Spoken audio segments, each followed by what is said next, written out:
Puji nama Tuhan, Shalom. Bapak Ibu yang dikasihi Tuhan, tanpa terasa kita sudah ada di penghujung ya bulan September. Nah, kita masih pada tema kita yaitu Living as Citizen of Heaven. Hidup sebagai warga kerajaan. Kira-kira seperti itu ya. Bapak Ibu yang dikasihi Tuhan. Nah, mari pada siang hari ini saya mengajak kita untuk melihat bersama-sama dari tema kita yaitu hidup sebagai warga kerajaan. Nah, sebelumnya mari kita lihat dulu teks Alkitab dalam bacaan kita hari ini terdapat dalam Lukas 17 ayat 11 sampai 19. Lukas pasal 17 ayat yang ke-11 sampai yang ke-19. Mari kita perhatikan bersama-sama Lukas pasal 17. Iya, Lukas 17 ayat yang ke-11 sampai dengan ayat yang ke-19. Kalau sudah dapat mari kita baca bersama-sama. 3, 2, 1. Dalam perjalanannya ke Yerusalem, Yesus menyusur perbatasan Samaria dan Galilea. Ketika ia memasuki satu desa, datanglah 10 orang kusta menemuinya. Mereka berdiri agak jauh dan berteriak, "Yesus, Guru, kasihanilah kami." Lalu ia memandang mereka dan berkata, "Pergilah, perlihatkanlah dirimu kepada imam-imam." Sementara mereka di tengah jalan, mereka menjadi sakit.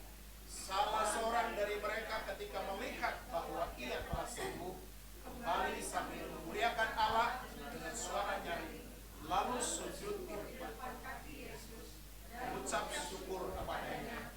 Orang itu orang Samaria. Lalu Yesus berkata, "Bukankah ke-10 orang tadi semuanya telah sembuh?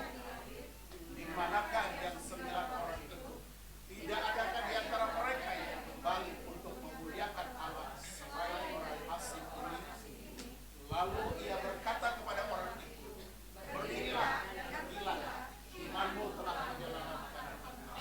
Katakan, amin. Bapak Ibu yang dikasihi Tuhan, salah satu gaya hidup kerajaan Allah itu adalah mengucap syukur.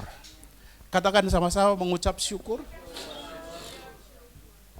Kadangkala kata ini bisa jadi satu kekuatan dalam hidup kita, tapi juga bisa jadi olok-olokan. Bisa jadi bahan candaan. Mengucap syukur, mengucap syukur. Bapak Ibu, Alkitab mengajarkan kepada kita bahwa mengucap syukur itu adalah gaya hidup dalam kerajaan Allah. Jadi kalau kita disebut warga kerajaan Allah, maka salah satu gaya kita, salah satu budaya kita adalah belajar mengucap syukur. Nah, Bapak Ibu Saudara yang saya kasih di dalam nama Tuhan Yesus. Nah, kita lihat bersama-sama hari ini. Nah, saya mengajak saudara untuk memperhatikan beberapa hal. Nah, di dalam teks tadi kita baca tentang 10 orang kusta yang disembuhkan oleh Tuhan. Nah, apa yang kita pelajari hari ini? 3 hal. Pertama, apa itu ucapan syukur? Kemudian yang kedua, mengapa kita bersyukur dan bagaimana cara kita bersyukur. Nah, kedengarannya simple, kedengarannya gampang mengucap syukur itu. Bapak Ibu, mengucap syukur itu bukan soal terima kasih. Bukan soal kita terima kasih Tuhan, terima kasih Tuhan. Tapi kita lihat bahwa di dalam Alkitab mengucap syukur itu lebih dari sekedar kata terima kasih. Nah, kita mulai dari yang pertama, kita lihat apa itu ucapan syukur. Tentunya kita tidak akan beranjak dari teks bacaan kita tadi ya, 10 orang kusta tadi. Nah, di sana Bapak Ibu yang dikasihi Tuhan, 10 orang kusta ini mereka ada di sebuah perkampungan antara Samaria dan Galilea. Jadi Tuhan Yesus lewat di situ, kemudian mereka berdiri dari jauh, mereka teriak, "Yesus, Guru, tolonglah kami. Yesus, Guru, bantulah kami." Lalu apa yang dilakukan oleh Tuhan Yesus? Waktu dia melihat 10 orang kusta itu, dia bilang, "Pergilah, pulanglah, tunjukkan dirimu kepada para imam." Lalu mereka pulang. begitu pulang dalam perjalanan, Alkitab katakan mereka sembuh secara mujizat. Mereka sembuh. Nah, ketika sembuh itu, maka dari 10 itu salah satu di antaranya dia balik kemudian mencari dan menemui Tuhan Yesus. Waktu dia ketemu Tuhan Yesus, apa yang dia lakukan? Yang dia lakukan adalah dia, Alkitab bilang, memuliakan Allah dengan suara nyaring, lalu tersungkur di kaki Yesus dan berterima kasih, mengucap syukur kepada Tuhan. Nah, Bapak Ibu yang dikasihi Tuhan, itulah gaya kita di dalam mengucap syukur. Mengucap syukur kepada Tuhan. Jadi ingat baik-baik bahwa yang dilakukan oleh salah satu dari orang kusta itu adalah setelah sembuh dia memuliakan Allah dengan suara nyaring, lalu tersungkur di kaki Tuhan Yesus, kemudian mengucap syukur kepada Tuhan. Nah, saudara yang dikasihi Tuhan, nah lalu Tuhan Yesus bilang, loh kok cuma 1 yang datang, yang 9 lagi kemana? 9 lagi kemana? Ya, mereka pergi, mereka pulang. Mereka sembuh, tapi mereka tidak kembali lagi. Nah, Bapak Ibu Saudara yang saya kasih dalam nama Tuhan Yesus, jadi mengucap syukur yang dilakukan oleh orang kusta yang kembali itu adalah dia pertama memuliakan Allah dengan suara nyaring, kemudian yang kedua tersungkur di kaki Tuhan, kemudian yang ketiga mengucap syukur. Di sana mengucap syukurnya berterima kasih. Nah, Bapak Ibu, mengucap syukur, memuliakan Allah dengan suara nyaring. Nah, di dalam terjemahan aslinya dikatakan kata memuliakan Allah di sana itu artinya mengagungkan, artinya memuliakan, artinya meninggikan nama Tuhan dengan suara nyaring.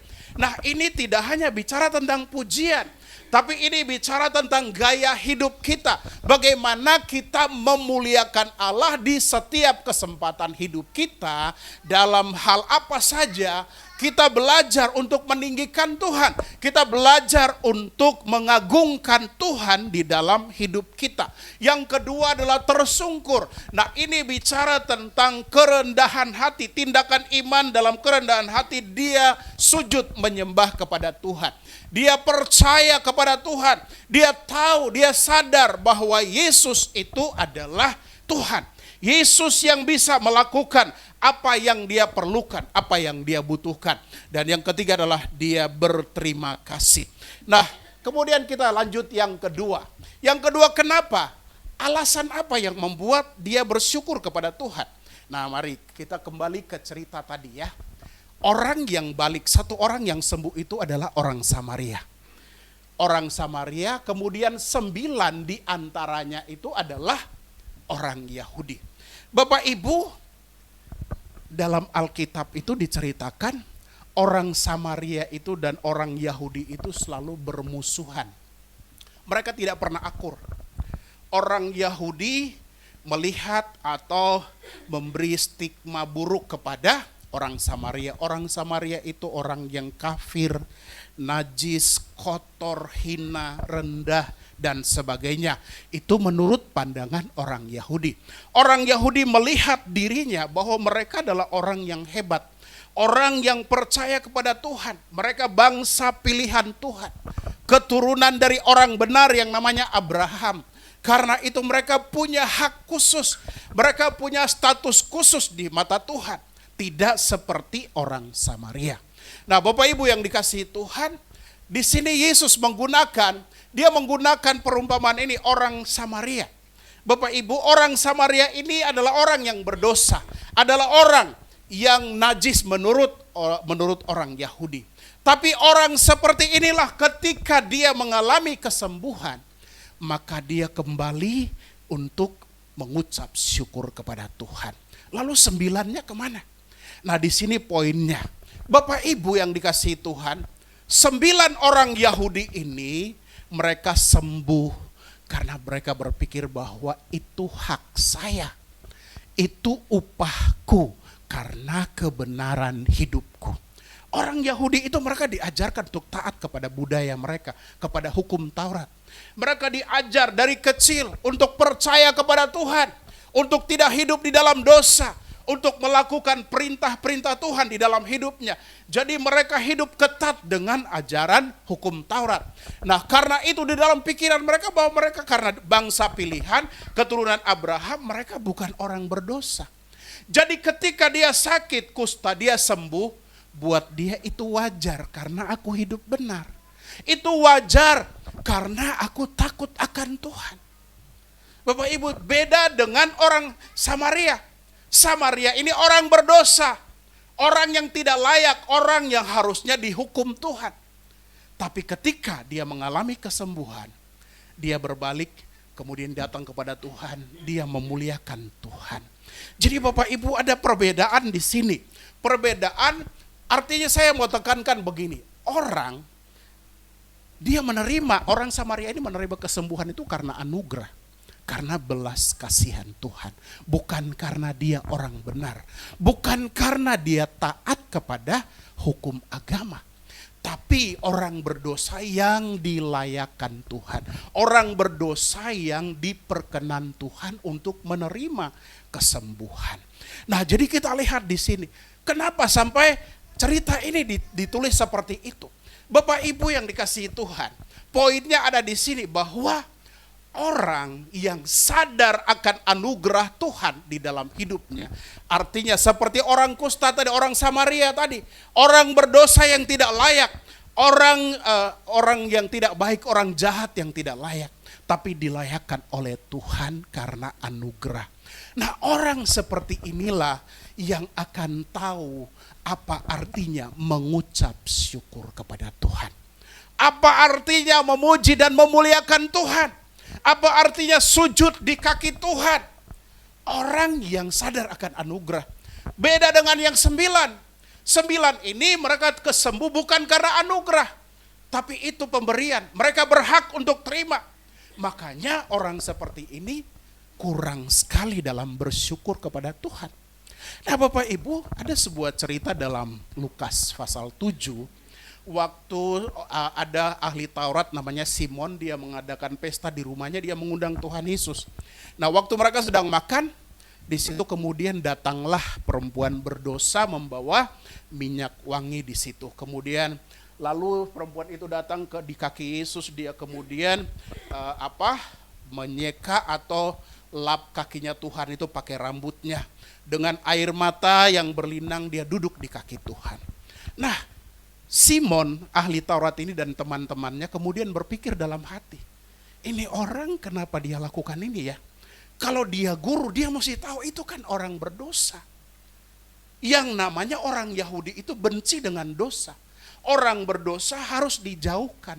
Tidak boleh bergaul dengan orang berdosa, apalagi menyentuh orang berdosa. Nah, mereka berpikir seperti itu. Lalu Tuhan Yesus bilang, Simon, ketika aku datang di rumahmu, kau tidak membasuh kakiku. Kau tidak meminyaki kepalaku. Tapi perempuan ini duduk dari tadi dengan air matanya dia membasuh kakiku. Saudara, kemudian Tuhan Yesus mengajukan pertanyaan kepada Simon ahli Taurat ini. Ada satu orang pemberi hutang. Dia memberi hutang kepada 2 orang. Yang satu 500 dinar, yang satu 50. Nah, karena 2 orang ini yang punya hutang, sama-sama punya hutang, gak sanggup bayar. Akhirnya si peminjam ini dia karena kemurahan hati dia menghapus hutang. Dia bilang, sudahlah kalian gak usah bayar. Dia tahu bahwa mereka tidak bisa bayar, karena itu dia menganggap lunas, dia menganggap sudah tidak ada utang lagi. Lalu Tuhan bertanya kepada Simon begini, menurutmu yang paling akan berterima kasih itu yang mana? Lalu Simon bilang, ya yang utangnya paling banyak. Yang utangnya 500 itu pasti dia yang paling berterima kasih. Kenapa? Ya karena dia dosanya banyak, karena dia utangnya besar. Jadi ketika dilunaskan dia akan berterima kasih dibandingkan dengan yang cuma 50 dinar itu. Nah, Bapak Ibu, cerita ini juga menggambarkan, saya kaitkan ke sini, bahwa orang yang akan bersyukur kepada Tuhan, orang yang tahu bersyukur, yang tahu memuliakan Tuhan, yang tahu bersujud di kaki Tuhan, adalah orang yang sadar bahwa hidupnya adalah karena anugerah. Karena anugerah Tuhan. Bapak Ibu bisa bayangkan, orang berdosa Samaria itu, Tadi saya katakan orang yang layak dihukum, orang yang harusnya dihakimi dan dihukum. Tapi oleh belas kasihan dia disembuhkan. Nah, tentu di sini dia hatinya melimpah dengan ucapan syukur. Jadi Bapak Ibu Saudara yang saya kasih dalam nama Tuhan Yesus. Nah, di sini kita lihat alasan dari orang mengucap syukur.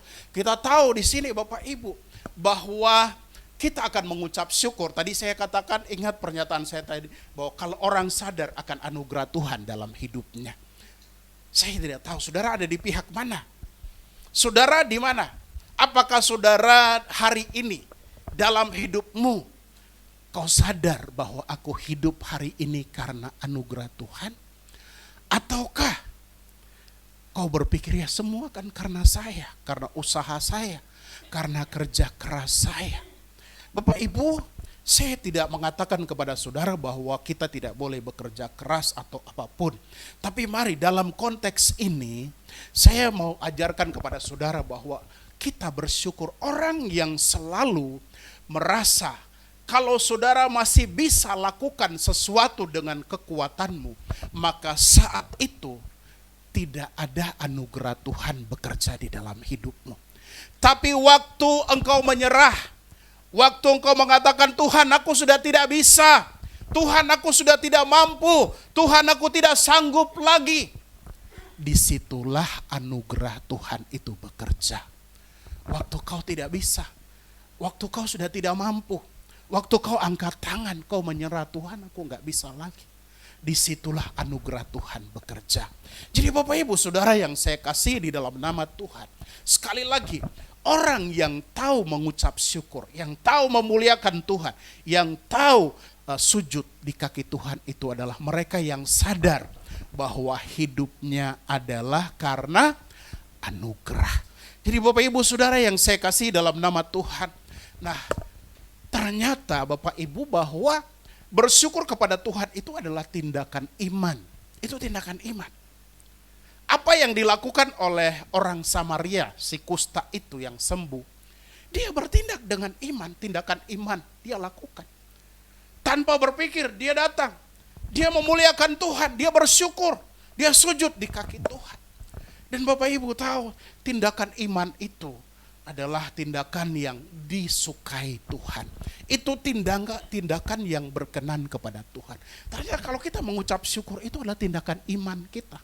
Bapak Ibu kalau kita tidak punya iman, kalau kita tidak punya iman yang cukup, sekali lagi kita tidak akan pernah bisa mengucap syukur. Nah Bapak Ibu ingat baik-baik, mengucap syukur itu adalah gaya hidup kerajaan Allah. Jadi karena itu di dalam kerajaan Allah, kalau kita bicara mengucap syukur, memuliakan Tuhan, sujud kepada Tuhan. Nah ini bicara tentang juga kehidupan orang yang misalnya kalau orang yang tidak tahu mengucap syukur itu sebaliknya. Dalam hidupnya adalah hidupnya akan penuh dengan keluh kesah. Hidupnya selalu mengeluh. Hidupnya selalu gak cukup. Hidupnya selalu gak puas. Hidupnya selalu marah-marah. Karena tidak puas, marah. Karena gak cukup, kemudian mulai berkeluh kesah. Bapak Ibu, tidak seperti itu kalau warga kerajaan. Yang namanya warga kerajaan itu dalam hidupnya hanya satu. Yaitu apa? Mengucap syukur. Memuliakan Tuhan. Itu sikap hati yang harus kita miliki sebagai warga kerajaan. Bapak Ibu yang dikasihi Tuhan. Jadi saya mengingatkan saudara kembali, kita semua mari belajar. Salah satu gaya hidupnya adalah saudara mesti belajar bersyukur dalam segala hal. Belajar mengucap syukur apapun yang terjadi dalam hidupmu. Belajar untuk bersyukur kepada Tuhan. Nah Bapak Ibu yang dikasihi Tuhan, jadi karena itu mari kita lihat di poin yang terakhir, kesimpulannya adalah bagaimana kita mengucap syukur. Kalau kita belajar dari orang kusta Samaria itu 3 hal tadi. Nah bagaimana dengan saudara dan saya? Apa yang kita lakukan dalam kehidupan kita sebagai orang percaya, sebagai warga kerajaan? Nah tadi saya sudah singgung bahwa sebagai warga kerajaan maka ini yang harus kita terapkan dalam hidup kita. 1 Tesalonika 5 ayat yang ke-18 mengatakan, mari kita baca sama-sama 3, 2, 1. Mengucap syukurlah dalam segala hal, sebab itulah yang dikehendaki Allah di dalam Kristus Yesus bagi kamu. Nah, yang kedua kita baca ya, baik, nanti sebentar Bapak Ibu yang dikasihi Tuhan, mengucap syukur dalam segala hal.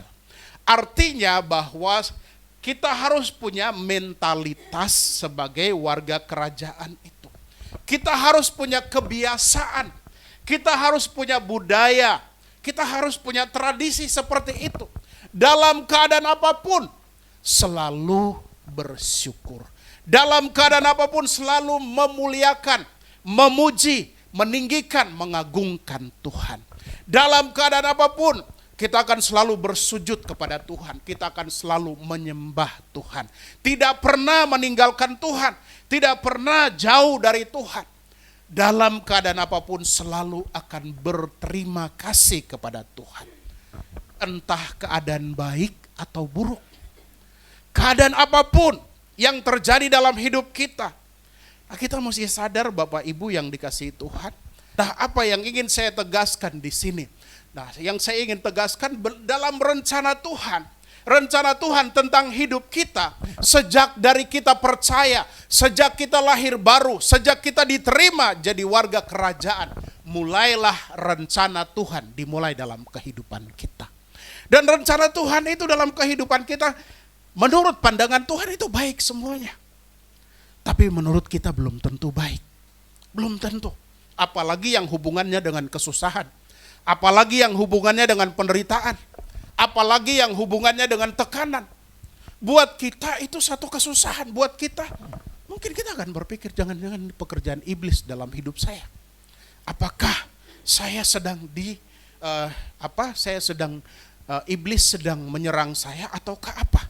Bapak Ibu yang saya kasih dalam nama Tuhan, bahwa satu hal yang saya tegaskan kepada saudara, sejak kita percaya Yesus, sejak kita menjadi anak Allah, sejak kita menjadi warga kerajaan, maka yang berlaku dalam hidupmu dan hidupku adalah kehendak Tuhan. Rencana Tuhan itu yang terjadi dalam hidupmu. Nah, artinya bahwa Tuhan akan membawa sesuai kehendaknya. Tuhan akan memimpinmu sesuai kehendaknya. Kehendak Tuhan selalu adalah yang terbaik. Rencana Tuhan dalam hidup kita selalu adalah yang terbaik. Dan Tuhan akan membawa kita ke sana. Tapi saya pernah mengatakan bahwa memang hati-hati di sini ketika kita, misalnya seperti Daud katakan dalam Mazmur 23, dia dibawa sampai kepada lembah kekelaman. Di dalam lembah kekelaman itu artinya di jurang maut. Di jurang maut itu. Tapi dia bilang bahwa di jurang maut pun Tuhan ada di sana. Tuhan melindungi, Tuhan menyertai dia. Bapak Ibu yang dikasihi Tuhan, nah begitu juga bahwa tadi saya bilang seringkali iblis itu mengambil kesempatan. Iblis itu melihat peluang. Waktu kita misalnya dalam lembah kelam, waktu kita sedang menghadapi masalah, waktu kita sedang menghadapi tekanan, di situ dia muncul. Dia muncul untuk mengambil peluang di situ. Peluangnya apa? Waktu saudara bersungut-sungut, waktu saudara marah-marah, waktu saudara nggak bisa terima keadaanmu, waktu saudara nggak bisa terima, disitulah dia masuk. Tapi coba kalau di lembah kekelaman itu kau bersyukur kepada Tuhan. Di lembah kekelaman itu kau memuliakan Tuhan. Di lembah kekelaman itu kau datang bersujud kepada Tuhan. Maka iblis tidak akan mengambil peluang itu. Dia tahu bahwa tidak ada peluang buat dia masuk di sana. Gak ada. Nah, jadi ini yang sering terjadi dalam kehidupan kita, Bapak Ibu. Makanya Alkitab mengajarkan kepada kita bahwa belajar untuk mengucap syukur dalam segala keadaan. Nah, ternyata mengucap syukur itu bukan hanya saja kata-kata. Memuliakan Tuhan itu tidak hanya identik dengan nyanyi. Bersujud kepada Tuhan itu tidak saja identik dengan doa. Walaupun itu benar bahwa memuliakan Tuhan seringkali seringkali diartikan dengan pepujian, penyembahan. Sujud kepada Tuhan diartikan sebagai doa kepada Tuhan. Bapak Ibu yang dikasihi Tuhan, tapi tidak hanya sekedar itu. Mengucap syukur atau memuliakan Tuhan Yang harus kita lakukan dalam kehidupan kita, satu adalah kita memang mesti punya sikap perkataan dan perbuatan itu harus sejalan. Bukan hanya soal kita nyanyi, bukan hanya soal kita mendeklarasikan kebaikan Tuhan, tapi dalam hidup kita, tingkah laku kita, semua apapun kelakuan yang kita lakukan harus memuliakan Tuhan. Harus meninggikan Tuhan, mengagungkan Tuhan. Nah, hari-hari ini perbedaan yang sedang terjadi adalah orang bisa di gereja dia bisa memuliakan Tuhan. Di gereja dia bisa mengagungkan Tuhan. Di gereja dia bisa meninggikan Tuhan. Tapi kalau di luar belum tentu dia bisa meninggikan Tuhan. Meninggikan Tuhan bagaimana? Saya tidak mengajarkan kepada saudara kalau saudara lagi jalan nyanyilah kencang-kencang. Lagi di tengah orang nyanyi kencang-kencang, menyembah di situ berbahasa roh segala macam, enggak. Ataupun saudara ketika ada di mana saudara nyanyi, bukan itu. Bapak Ibu, memuliakan Tuhan dengan kata lain adalah bagaimana kita menempatkan diri kita. Bagaimana kita taat kepada Tuhan, bagaimana kita setia dalam melakukan perintah-perintah Tuhan. Hidup sesuai kehendaknya. Itu juga artinya kita memuliakan Tuhan. Kita meninggikan Tuhan melalui perbuatan kita. Kita mengagungkan Tuhan melalui perbuatan kita. Jadi Bapak Ibu Saudara yang saya kasih dalam nama Tuhan Yesus. Nah, jadi kesimpulannya bahwa kita harus belajar untuk terus mengucap syukur kepada Tuhan dalam segala hal. Sekali lagi, dalam segala keadaan. Ingat baik-baik, tadi saya sudah sampaikan bahwa jangan sampai ketika saudara ada di lembah kekelaman, saudara menggerutu, yang datang itu bukan pertolongan Tuhan. Yang datang bukan kasih karunia Tuhan, tapi yang datang adalah iblis menggunakan kesempatan itu kemudian untuk membuat hatimu semakin tidak nyaman. Membuat hati dan pikiranmu semakin kacau. Membuat engkau tidak lagi memikirkan tentang kasih dan kebaikan Tuhan di dalam hidupmu. Nah, hati-hati, waspada selalu. Ingat, jadi ketika saudara dalam lembah kekelaman, itu obat manjurnya adalah bersyukur. Memuji, memuliakan Tuhan. Sujud kepada Tuhan. Jadi kalau saudara hadapi masalah itu jangan marah-marah. Saudara hadapi masalah itu jangan menggerutu. Saudara hadapi masalah itu jangan protes sana sini. Kenapa sih begini? Apa sih yang terjadi? Saya salah apa sih? Kok sampai begini? Gak usah. Saudara gak usah protes. Atau yang lebih parah lagi, saudara salahkan orang lain. Tuh gara-gara dia itu. Tuh gara-gara orang itu tuh. Makanya saya jadi begini. Kan hidup saya jadi susah. Kamu, gara-gara kamu makanya saya jadi begini. Lebih parah lagi kalau di dalam rumah tangga. Lebih parah lagi. Suami susah, menderita, yang seringkali dia salahkan siapa? Tuh, ini gara-gara dia nih. Nah itu suami kayak begitu tuh mirip sama Adam. Mirip sama. Coba lihat suamimu, kamu kayak Adam ya. Kamu kayak Adam. Yang dia salahkan tuh istrinya. Yang dia salahkan tuh orang-orang di sekitarnya. Kamu sih. Nah kenapa saya bilang Adam? Kan Adam awalnya kan begitu kan. Waktu Hawa ambil buah mereka makan. Kan Tuhan tanya. Adam di manakah engkau? Kemudian Adam bilang aku lagi sembunyi. Tuhan bilang siapa yang suruh kamu sembunyi? Apakah kamu sudah makan buah pohon pengetahuan baik dan jahat yang aku larang itu? Lalu terus Adam bilang apa? Nih, perempuan yang kau tempatkan di sisiku, dialah yang memberikan aku. Nah itu tanda-tandanya begitu. Kalau orang gak pernah mengucap syukur tuh begitu. Selalu akan bilang tuh gara-gara dia tuh. Tuh gara-gara kamu tuh. Makanya jadi begini. Nah jadi Bapak Ibu atau sebaliknya. Bisa terjadi atau di mana saja. Kalau kita punya kecenderungan menyalahkan orang lain, maka hati-hati, waspada di situ. Jadi poin itu yang ingin saya tegaskan. Pentingnya kita mengucap syukur. Pentingnya kita memuliakan Tuhan, pentingnya kita memuji, meninggikan Tuhan, pentingnya kita berterima kasih kepada Tuhan dalam segala hal. Kita tidak akan bisa memuliakan Tuhan bersujud, segala berkat dalam hidup kita adalah hak. Ketika kita, maksudnya begini Bapak Ibu, kita tidak akan pernah, seseorang tidak pernah tahu mengucap syukur kalau dia segala yang dia punya, dia katakan bahwa itu karena aku bisa. Ingat tadi statement saya, waktu kamu bisa, maka kasih karunia Tuhan tidak bekerja dalam hidupmu. Tapi waktu kamu menyerah, waktu kamu bilang kepada kamu, angkat kepalamu, kamu bilang, Tuhan, aku sudah gak sanggup lagi. Tuhan, aku gak bisa lagi. Aku gak bisa. Nah, disitulah anugerah Tuhan itu bekerja. Disitulah kasih karunia Tuhan itu bekerja. Waktu saudara gak bisa, karena memang Tuhan tuh spesialisnya begitu. Kamu gak bisa, dia bisa.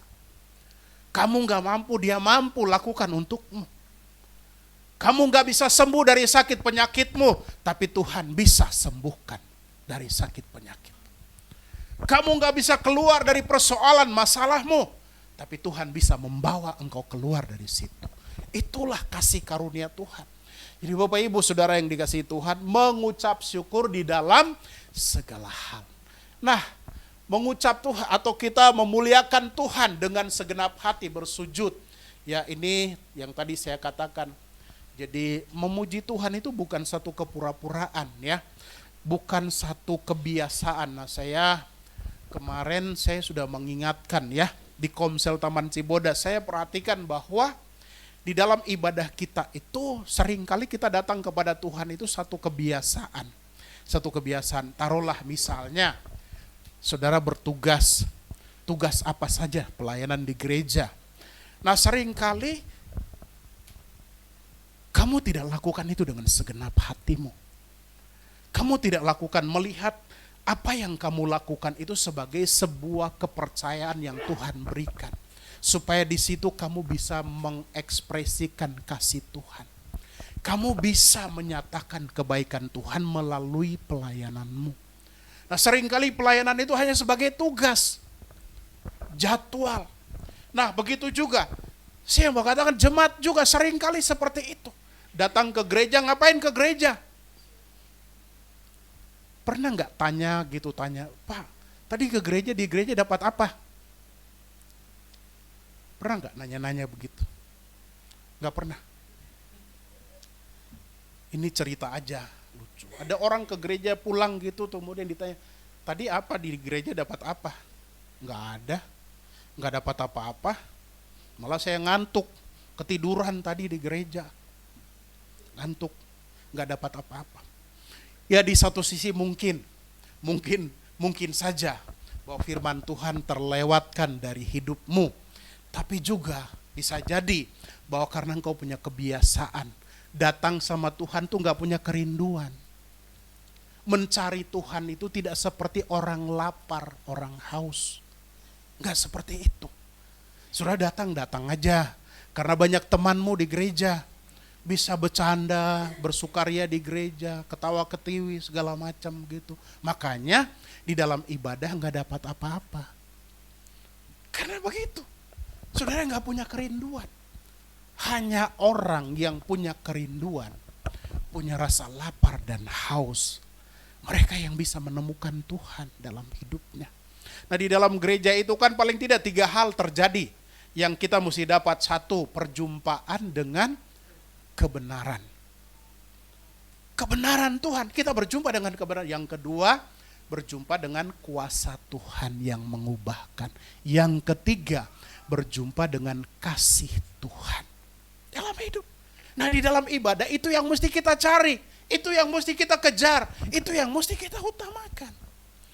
Jadi supaya kita dapat itu, pasti saya katakan pasti dapat.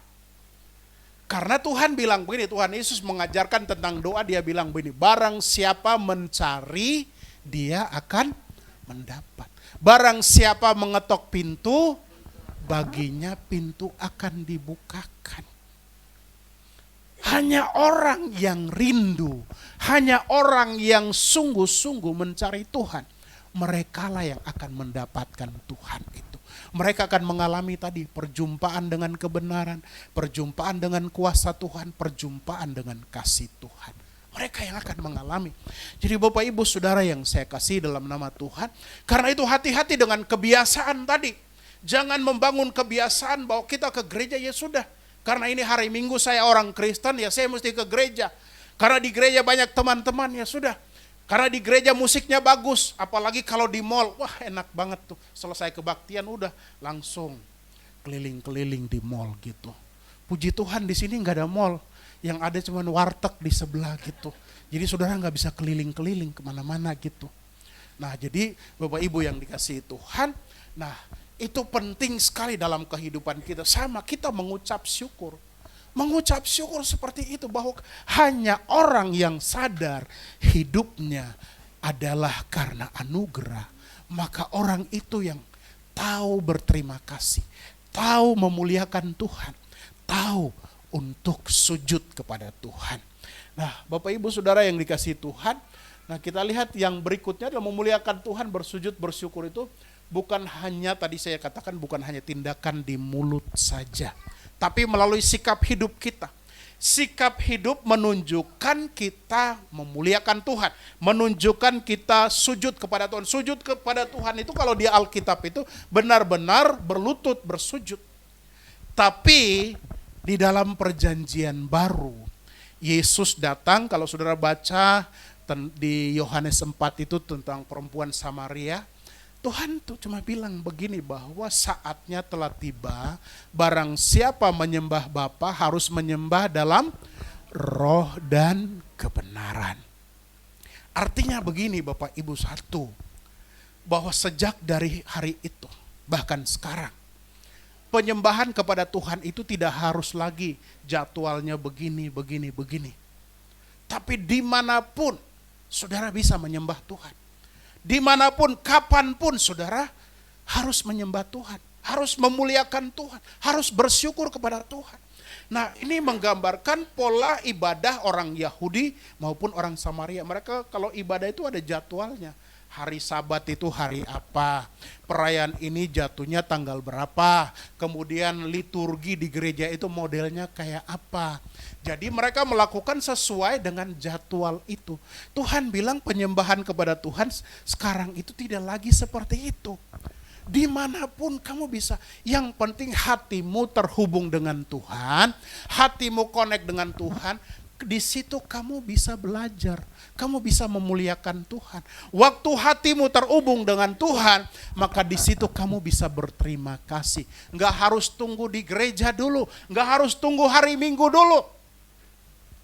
Tapi di setiap kesempatan kita bisa mengucap syukur.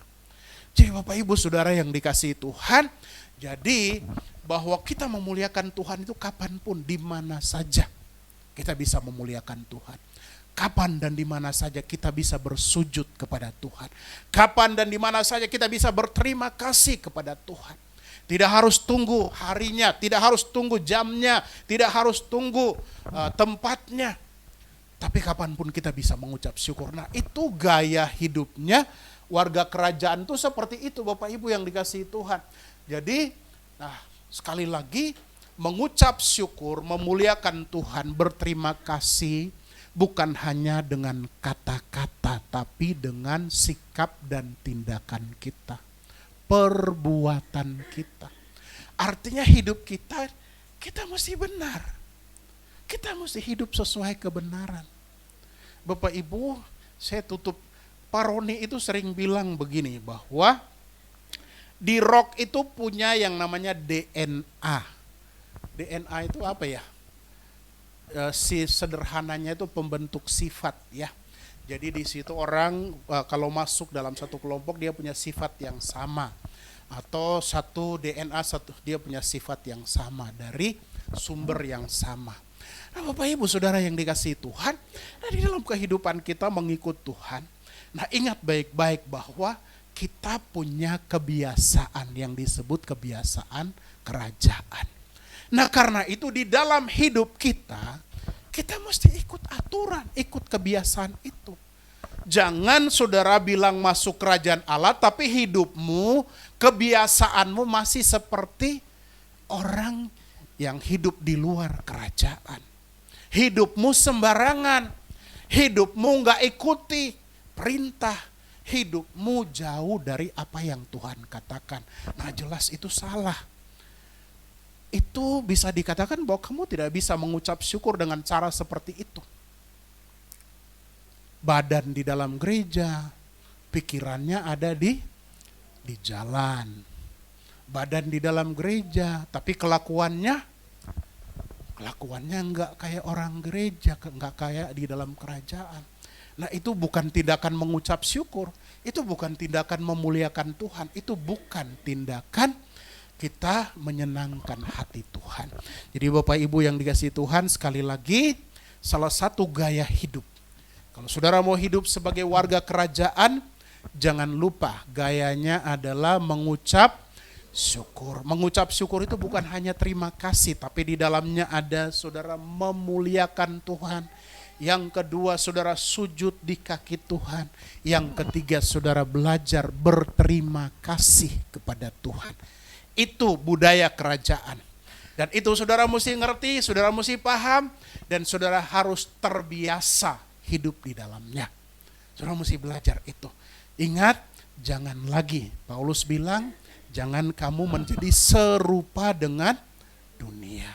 Tapi kamu mesti berubah. Kamu mesti berubah. Di tempat ini saya wanti-wanti, saudara mesti berubah. Apalagi mereka yang melayani Tuhan. Tolong, please, mesti berubah. Kalau pemimpin gak bisa tunjukkan bahwa kamu adalah warga kerajaan, gimana kamu bisa ajak orang lain masuk dalam kerajaan? Kalau pemimpin berbeda, tidak punya DNA yang sama, ya gimana kita bisa hidup seia, sekata, sehati? Kamu lain, aku lain. Ya gak bisa. Nah karena itu pemimpin di tempat ini tolong perhatikan baik-baik. Salah satunya adalah saya mau katakan kepada saudara, belajar untuk mengucap syukur. Gampang kan mengucap syukur? Gampang kan Bapak Ibu? Tuhan gampang. Gampang di mulut. Gampang ngomongnya. Tapi saya percaya di sini nggak ada di luar sana yang biasanya gampang ngomongnya. Kalau di sini ngomong sama tindakan sama, ya. Sama mengucap syukur dalam segala keadaan. Tuhan memberkati.